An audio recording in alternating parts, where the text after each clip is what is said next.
Good morning, students. In this video lecture, I am going to discuss new chapter of the unit genetics, principles of inheritance and variation. Principles of inheritance and variation. सबसे पहले जो है मैं आपको ये summarise कर देना चाह रही हूँ कि इसमें आपको एक्चुअली माइंड मेकअप कर दे रहे हैं कि आपको पढ़ना क्या है इसमें. सबसे पहले you have to know the meaning of heredity, variation, genetics. Terminology जो जेनेटिक्स से रिलेटेड जो टर्मिनोलॉजी है उसके बारे में पढ़ना है आपको. फिर मेंडल्स के जो एक्सपेरिमेंट है ना, मोनोहाइब्रिड और डाईहाइब्रिड क्रॉस, उनके बारे में आपको पढ़ना है. लॉज गिवन बाय मेंडल्स, उनके बारे में डिस्कस करना है. फिर नेक्स्ट हमारा जो है कुछ एक्सेप्शन है मेंडल्स के एक्सपेरिमेंट के, उनको भी डिस्कस करना है. और फिर आता है क्रोमोसोमल डिसऑर्डर और जो है मतलब मेंडेलियन डिसऑर्डर, पेडिग्री इनहेरिटेंस जो है इसके बारे में भी जो है पढ़ना. तो इस चैप्टर का ये सारी चीजें हैं. तो सबसे पहले जैसे आप देख रहे हो कि यहाँ पे जो है डेफिनेशन लिखी हुई है हेरिडिटी, ठीक है, क्योंकि चैप्टर का नेम ही यही है principles of inheritance and variation. तो आपको सबसे पहले जो है इन टर्म्स का मीनिंग पता होना चाहिए कि इनहेरिटेंस और वेरिएशन है क्या. सबसे पहली बात है कि inheritance also known as heredity. Inheritance को आप हेरिडिटी के नाम से भी जान सकते हो.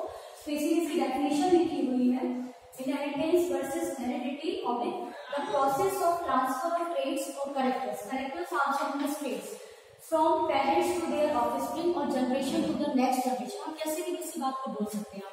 That is known as heredity.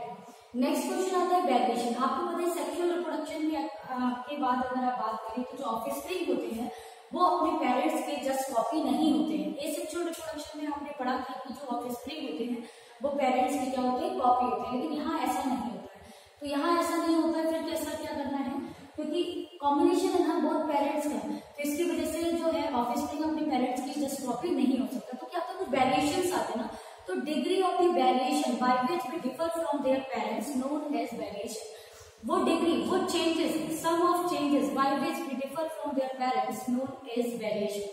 फिर नेक्स्ट आता है जेनेटिक्स. अब ये सारी चीजें आपको पढ़नी है. तो क्या है, तो जेनेटिक्स क्या है ना, genetics that branch of biology which deals with the study of heredity and variation. ठीक है, that branch of biology which deals with the study of heredity and variation known as genetics. ठीक है, ये सारी चीजें क्लियर है. अब next क्या है, अब जेनेटिक्स आपने पढ़ ली तो कोई ना कोई फादर होगा. तो फादर ऑफ जेनेटिक्स जो है वो है जोहान ग्रेगर मेंडल. इनका जो, अगर हम इनकी हिस्ट्री की बात करें, लाइफ हिस्ट्री की बात करें, तो इनका जो बर्थ ईयर था वो 1822 था. ऑस्ट्रिया में इनका बर्थ हुआ था. ऑस्ट्रिया में इनका बर्थ हुआ था. और इनका जो डेथ ईयर की बात करें, डेथ 1884. ठीक है, ये इनका बर्थ डेथ ईयर था. और आपको बहुत ही इंटरेस्टिंग बात पता चलेगी कि ये जो थे ना, इनका सब्जेक्ट की अगर बात करें जो है, इनकी जो स्टडी हुई थी वो इसमें मैथमेटिक्स से हुई थी. लेकिन देखिए बायोलॉजी में इनका जो जेनेटिक्स को इन्होंने बहुत बड़ा कॉन्ट्रीब्यूशन दिया है. एक मैथमेटिशियन होने के साथ साथ होने के बावजूद भी इनका बायो ब्रांच में बहुत ज्यादा कॉन्ट्रीब्यूशन है. तो ये सारी चीजें आपको हम इन्हीं के बारे में, मतलब आप ये समझिए कि जेनेटिक्स आप इन्हीं की बदौलत पढ़ रहे हैं. और ये सारी चीजें जो हो पा रही है, मतलब हम लोग अपने पेरेंट्स से क्यों डिफर करते हैं, कैसे करेक्टर्स जो है नेक्स्ट जनरेशन में ट्रांसफर होते हैं. और बहुत अच्छी बात करेक्टर्स की होगी ना, सिमिलरली डिजीज भी ट्रांसफर होती है ना. अगर आपको पता ही नहीं होता कि किस तरीके से फिनोमिना क्या है, क्या प्रोसेस है जिसको ये फॉलो कर रहा है, ट्रांसफर हो रहा है, तो हमें क्या होता है डिजीज को क्योर नहीं कर पाते. तो ये सारी चीजें, लेकिन ये चीज जेनेटिक्स की बदौलत जो है हम क्या कर पा रहे हैं, ये सारी हेल्पफुल है, डायग्नोसिस में हेल्प मिल रही है, बहुत सारी चीजें हैं. तो जो है नेक्स्ट हमारा जो हमें पढ़ना है वो हमें पढ़ना है experiments of John Gregor Mendel. आपने इनकी डेफिनेशन जो मैंने यहाँ पे डेफिनेशन लिखी है, आई थिंक आपने सारी लिख ली. नेक्स्ट हमें जो यहाँ पे टॉपिक स्टार्ट करना है, ठीक है, मेंडल्स एक्सपेरिमेंट है. ये सारी चीजें डिस्कस करते हैं. बहुत इंटरेस्टिंग है जेनेटिक्स, थोड़ा सा अच्छे से आप इसको ध्यान से सुनिए. ठीक है, तो सबसे पहले मेंडल्स एक्सपेरिमेंट. ठीक है, एक्चुअली क्या करेंगे, ये इन्होंने इतना सब स्टडी करने के बाद इन्होंने अपना प्रोफेशन चेंज किया. और ये प्रोफेशन से क्या बन गए, फादर बन गए, मतलब मॉन्क हो गए किसी चर्च में. और इन्होंने क्या किया, उसको जो यार्ड था ना, वहां पे इन्होंने जो क्रॉप्स थी उसको ग्रो करना स्टार्ट किया. स्पेशली इन्होंने देखा कि जो पी प्लांट को ग्रो किया इन्होंने, तो पी प्लांट में इन्होंने ज्यादा थोड़ा सा मतलब गौर किया. तो इन्होंने देखा कि कुछ जो पी प्लांट है वो कैसे थे, टॉल थे, और कुछ पी प्लांट जो थे वो कैसे थे, ड्वार्फ थे. किसी में पर्पल फ्लावर आ रहा था, किसी में व्हाइट फ्लावर आ रहा था, किसी का पॉट कलर येलो था, किसी का पॉट कलर ग्रीन था, किसी पे सीड जो थे वो राउंड आ रहे थे, किसी पे रिंकल्ड आ रहे थे, किसी में फ्लावर जो था वो एक्सियल था, टर्मिनल था। ये सारे फीचर्स को उन्होंने जब देखा तो उन्हें थोड़ा सा दिमाग में मतलब उनको लगा कि हमने जो सीड्स लगाए हैं वो एक ही वैरायटी के लगाए हैं, तो ये इतना वेरिएशन देखने को क्यों मिल रहा है। फिर उन्होंने क्या किया, अपने एक्सपेरिमेंट्स को आगे बढ़ाया। तो यहाँ पे आता है मेंडल्स एक्सपेरिमेंट। सबसे पहला क्वेश्चन पूछा जाता है आपसे कि which plant selected by the Mendel for his experiment. कौन सा प्लांट जो था वो मेंडल ने अपने एक्सपेरिमेंट के लिए जो था सेलेक्ट किया था। अगर आप बात करें तो आंसर जो होगा वो क्या होगा, गार्डन टी प्लांट। क्या आंसर प्लांट था, गार्डन टी प्लांट। और अगर इसकी साइंटिफिक नेम की बात करें तो पूछा जाएगा तो what is the scientific name of garden tea plant. Your answer is pisum sativo. Let's see, यहाँ पे करें plant selected bye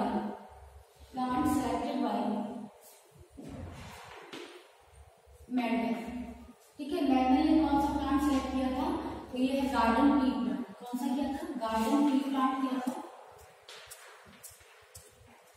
scientific name की बात करें तो इसका साइंटिफिक नेम जो होगा वो होगा पाइसम सटाइवो।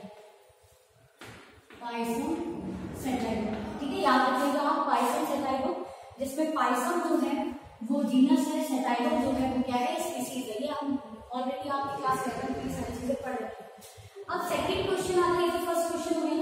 सेकंड क्वेश्चन आता है why Mendel select the T plant for his experiment. यहाँ पे क्वेश्चन को लिख लीजिए, वहां पे क्वेश्चन के अंदर आप आंसर के साथ चले। तो क्वेश्चन की अगर हम बात करें, क्वेश्चन फॉर्म में जरा पढ़िए, why Mendel select T plant for his experiment। Mendel ने टी प्लांट को क्यों सेलेक्ट किया, कुछ तो रीजन रहा होगा। और भी प्लांट सेलेक्ट करते तो उन्होंने मेंडल ने टी प्लांट को ही क्यों सेलेक्ट किया, कुछ रीजन से। या एनसीईआरटी का क्वेश्चन थोड़ा सा इसके आंसर की बेसिस पे इसको पढ़ लीजिए। फर्स्ट जो था कि जो लाइफ स्पेन है ना टी प्लांट की, 6 मंथ जो है उसका लाइफ स्पेन, 3 to 4 मंथ भी रहता है इसका। तो लाइफ साइकिल जो है ना, लाइफ स्पेन जो है वो शॉर्ट है। अब इससे क्या फायदा होगा कि लाइफ स्पेन शॉर्ट है, क्योंकि आपको जो है रिजल्ट जल्दी मिलेगा। रिजल्ट आपको जल्दी मिलेगा तो आप अपना एक्सपेरिमेंट और ज्यादा ऑथेंटिक, आपको अच्छा रिजल्ट आएगा ना। अगर लाइफ स्पेन कम होगा, रिप्रोडक्टिव लाइफ 1 साल बाद या 1.5 साल बाद आएगी, तो आपको अपना जो है उनके ऑफस्प्रिंग के लिए आपको क्या करना पड़ेगा, वेट करना पड़ेगा। तो ये इतना लॉन्ग टाइम नहीं ले सकते थे ना, तो इसीलिए जो इसकी लाइफ स्पेन होती है वो क्या होती है, शॉर्ट होती है। इसीलिए इसको सेलेक्ट किया गया। तो लाइफ इसके पास अगर होगा इसका, तो लाइफ स्पेन शॉर्ट है। ठीक है, शॉर्ट लाइफ स्पेन इसका एक रीजन था। दूसरा जो हो गया less number of chromosome. Less number of chromosome, अब आपको लग रहा होगा इससे क्या फायदा होगा, less number of chromosome.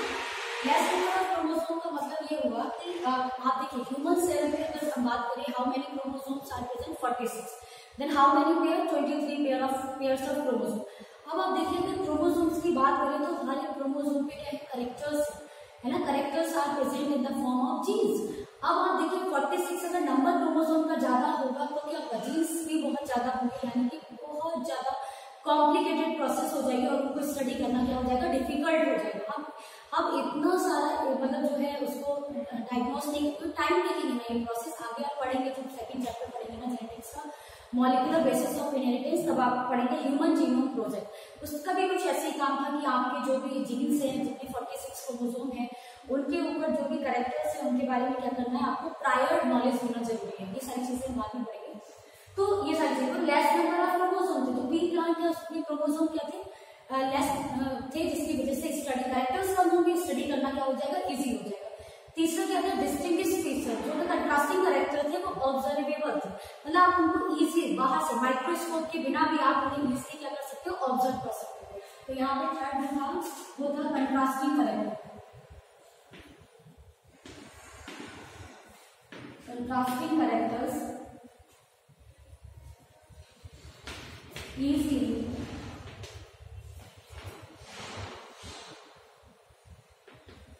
Observable. ठीक है, आप उनको इजीली क्या कर सकते हो, ऑब्जर्व कर सकते हो। फोर्थ पॉइंट बहुत ही इंपॉर्टेंट है कि ये कैसा था, बाइसेक्सुअल था ना, बाइसेक्सुअल फ्लावर है। बाइसेक्सुअल फ्लावर होने की वजह से इसमें दोनों ही पॉसिबिलिटी आप कर सकते हो ना, सेल्फ पॉलिनेशन। सेल्फ पॉलिनेटेड भी हो सकता है, सेल्फ पॉलिनेशन।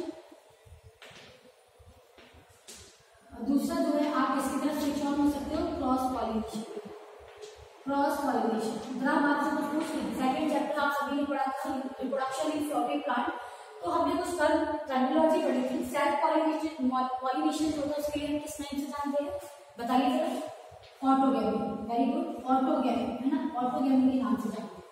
और जो आपका क्रॉस पॉलिनेशन था उसके लिए आप क्या बोलते हो, एलोगैमी बोलते हो, एलोगैमी। और दूसरा वर्ड जो होता है वो होता है जीनोगैमी। क्या होता है, जीनोगैमी। थोड़ा सा याद रखिएगा, टर्मिनोलॉजी आपके काम आएगी। तो ये सारे रीजन थे जिसकी वजह से जो है मेंडल ने पी प्लांट को क्या किया था, सेलेक्ट किया। ठीक है, क्योंकि ये सारी चीजें होना जरूरी है। लाइफ स्पीड शॉर्ट होगा तो आप जल्दी से रिजल्ट को इजीली ऑब्जर्व कर सकते हो, कुछ नतीजे पे जा सकते हो, ये सारी चीजें। लेकिन हुआ क्या, मेंडल ने अपने वर्क किया लेकिन तो बहुत सारे सर्कमस्टेंसेस थे जिसकी वजह से मेंडल्स को उतनी पब्लिसिटी नहीं मिली।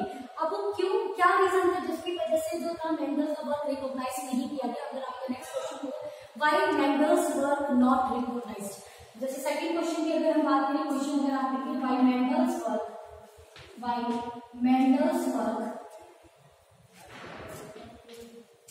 remain unrecognized। ठीक है, क्यों जो था वो अनरिकॉग्नाइज्ड रहा, तो इसके पीछे क्या रीजन था आप समझ रहे हो, क्या बोलना चाहते हैं, उनके मेंडल के वर्क को क्यों किसी ने सीरियसली नहीं लिया। तो इसके पीछे भी बहुत सारे रीजन थे। जैसे आप देखो, पहले क्या था ना, इतना ग्लोबलाइजेशन नहीं था, इंटरनेट नहीं था, बहुत सारी चीजें थी, और जो न्यूज है ना वो जो थी वो आप अपने ही कंट्री में या अपने ही एरिया में क्या थी, सीमित थी, लिमिटेड थी। अब क्या है, अभी क्या है, अगर कोई रिसर्च पेपर आता है, कुछ भी अगर नॉर्मली से कुछ भी क्या, वो सारा वायरल हो जाता है इंटरनेट में, सारी चीजें, तो सारे लोगों को सारी चीजें अवेलेबल हो जाती है। लेकिन मेंडल के टाइम में ये सारी चीजें 1822 और 1884 का जो पीरियड था उसमें अगर हम बात करें तो इतना ग्लोबलाइजेशन नहीं था, मतलब अब जर्नलिज्म नहीं था, पेपर्स न्यूज़पेपर्स का इतना वो नहीं था, जैसे पेपर वर्क नहीं था, तो जिससे लोगों जो अदर कंट्री के जो लोग थे वो उनकी रिसर्च के बारे में नहीं पढ़ पाए थे।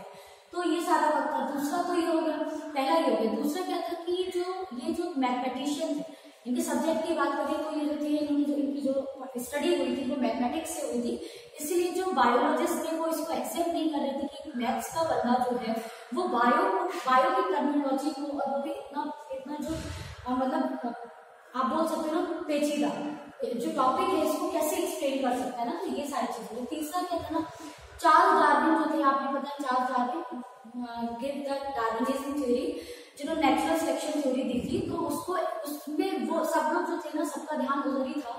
डार्विन ने जो अपना वर्क किया था, अपनी जो थ्योरी दी थी, सब लोग उसी में ज्यादा होते। तो ये सारे रीजन थे जिसकी वजह से मेंडल का वर्क जो था वो क्या रहा, अनरिकॉग्नाइज था। फिर जो था इनकी डेथ हुई, डेथ 1884। उसके बाद क्या, इनकी डेथ के 16 इयर्स बाद जो था 3 साइंटिस्ट और आए जिनका नाम था Correns, Tschermak and Hugo de Vries 1900 में, जिन्होंने क्या किया, मेंडल्स वर्क रीडिस्कवर। तो बहुत ही इंपॉर्टेंट क्वेश्चन पूछा जाता है कि name the scientist rediscovered the Mendel's work.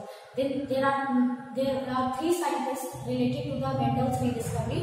First one is Lorentz, second one is Tachon, and third one is Hugo de Vries. तो ये मैं जरा कर दे रही हूँ आपको, यहाँ से थोड़ा सा देख लीजिए, फिर हम पढ़ते हैं।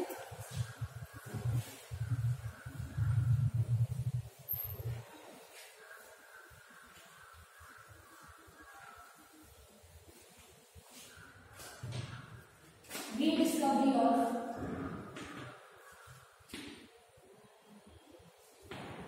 Mendel's work।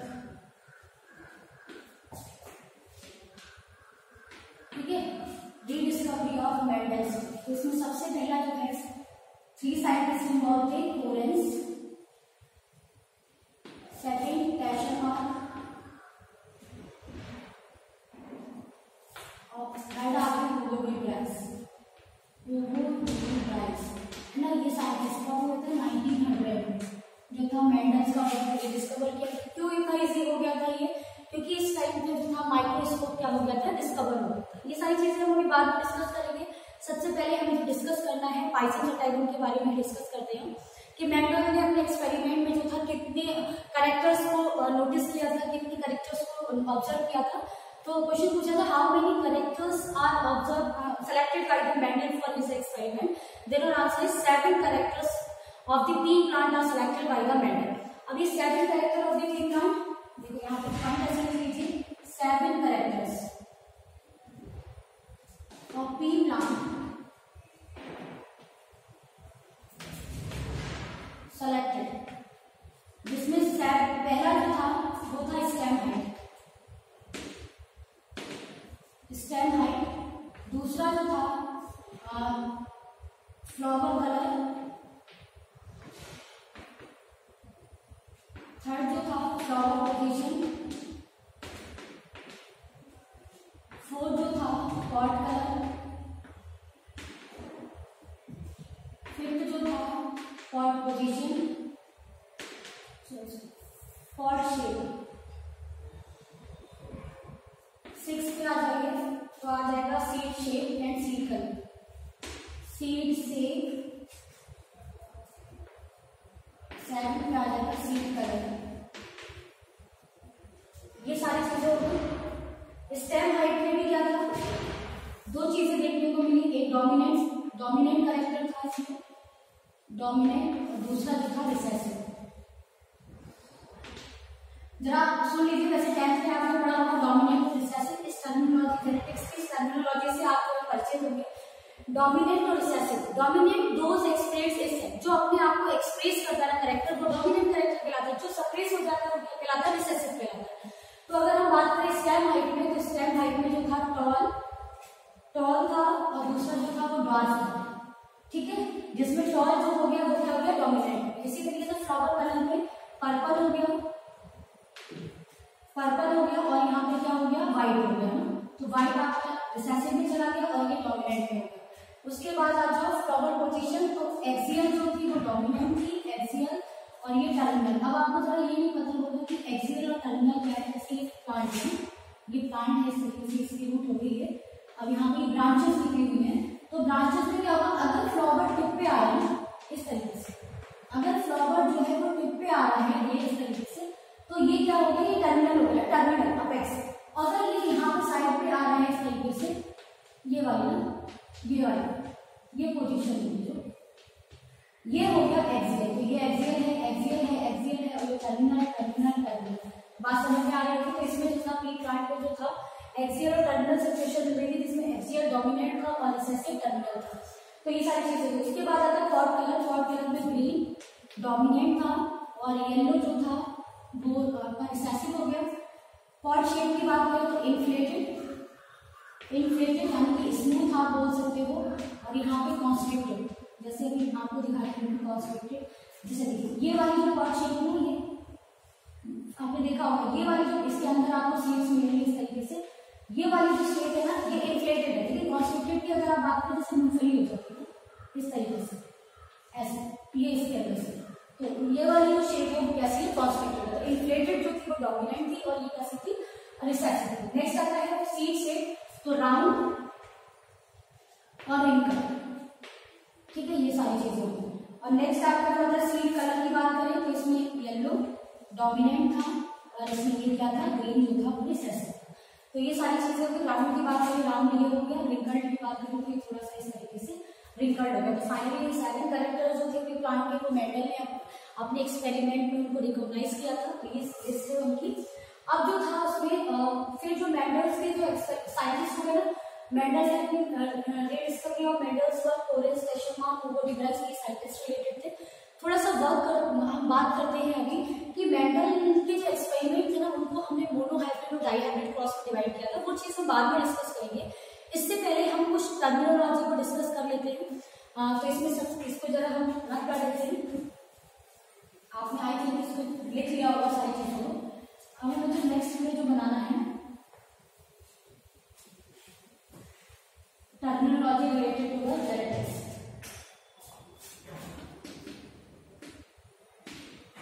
टर्मिनोलॉजी रिलेटेड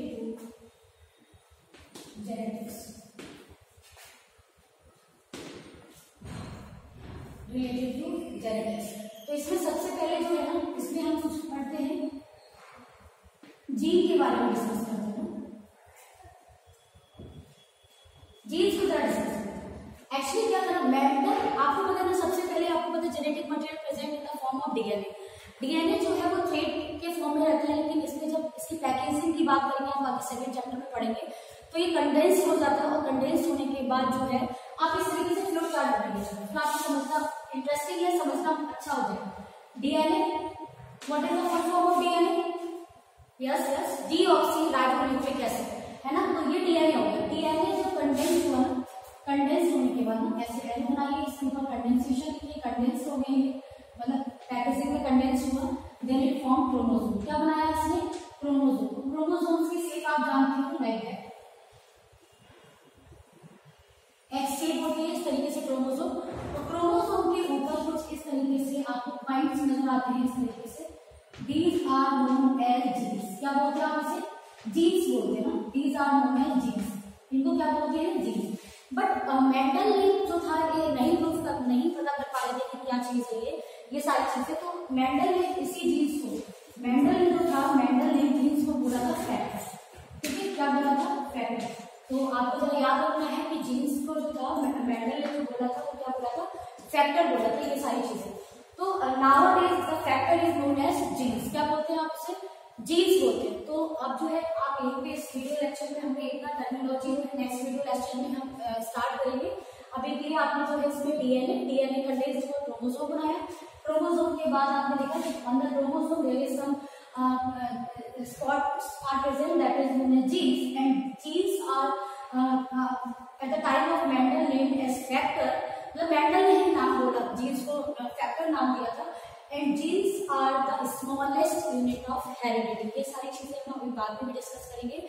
तो thank you, have a nice day.